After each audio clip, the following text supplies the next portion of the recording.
President Donald Trump signed 2 executive orders aimed at cracking down on trade abuses he says are behind the massive U.S. trade deficit. The first order calls for studying the causes of the U.S. trade deficit.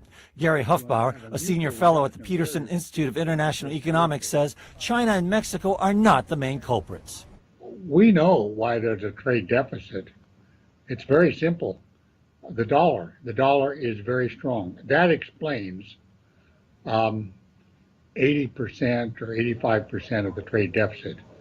You got a super strong dollar, you're going to have a trade deficit. Now, why do you have a super strong dollar?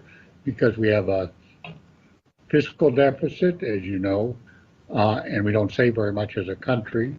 The second trade order calls for stepping up the collection of anti-dumping and countervailing duties from foreign governments that subsidize products so that they can be sold below cost.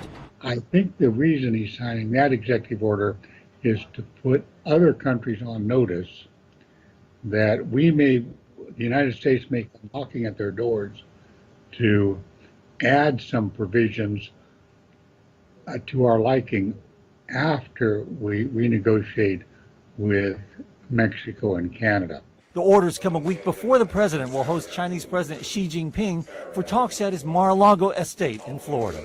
Trump tweeted Thursday evening, "The meeting with China will be a very difficult one in that we can no longer have massive trade deficits and job losses.